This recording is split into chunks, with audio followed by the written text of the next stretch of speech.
Hi, and welcome back to Temple Baptist Church Online Devotion. Today I'm looking at the name of God, Jehovah Rapha, the Lord who heals.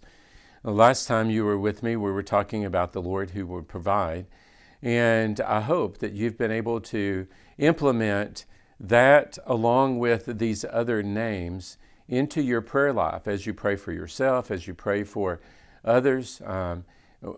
We hope that you're able to reflect upon the fact that God is the one who provides, and as He is, we can say to Him, Lord, you are, just as you declared yourself in Scripture, Jehovah Jireh. Today we're looking at Jehovah Rapha, the one who heals.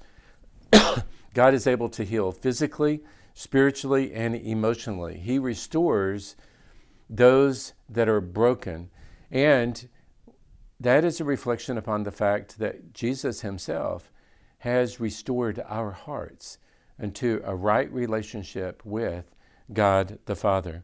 In the Old Testament, we see Jehovah Rapha, God calling Himself that in Exodus chapter 15, specifically in verse 26. What's going on here is the children of Israel, they have been wandering in the wilderness. They came to a place where they weren't able to find good water.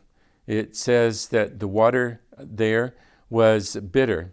It's a place called Mara. And they couldn't drink that water because of its bitterness, because it was just bad. And so it says there in verse 24, the people complained against Moses, saying, "What shall we drink?" And so Moses cried out to the Lord, and the Lord showed him a tree. And when he cast it into the waters were made sweet. And there he made a statute and an ordinance for them, and there he tested them. That is to say that God tested them. God said to them, "If you diligently heed the voice of the Lord your God and do what is right in His sight, give ear to His commandments and keep all His statutes, I will put none of the diseases on you which I have brought on the Egyptians."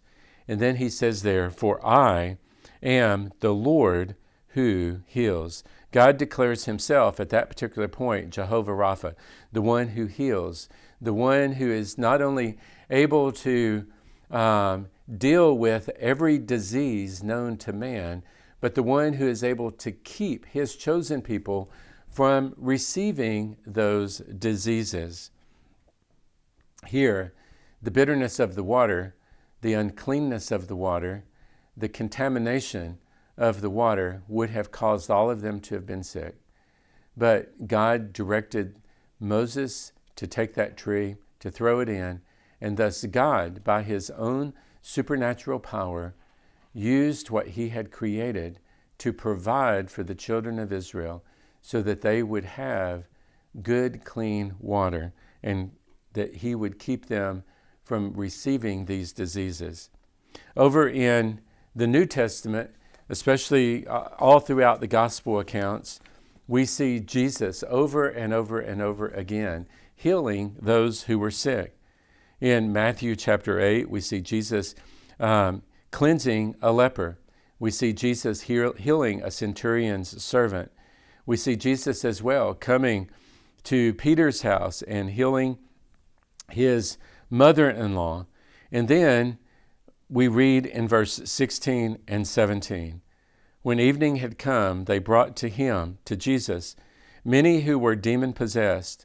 And Jesus cast out the spirits with a word and healed all who were sick, that it might be fulfilled which was spoken by Isaiah the prophet, saying, He Himself, the Messiah Himself, took our infirmities and bore our sicknesses.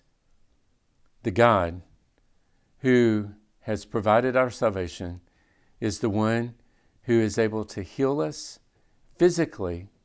He is the one who is able to heal us spiritually. And we have been healed spiritually by faith in Jesus Christ. He bore our sicknesses, our infirmities, our sin, so that we could escape the condemnation and the punishment and all that goes along with that.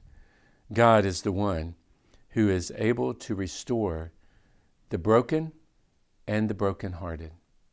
We hope that you have such a relationship with God the Father that you see His restorative power at work in your life on a daily basis, bringing you to the place where you need to be and at a depth of relationship with Him that He desires.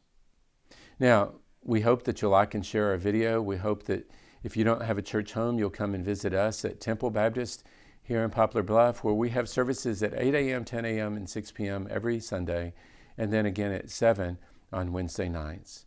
God bless you, and we hope that you'll return again next time as we continue our study. I'll see you then.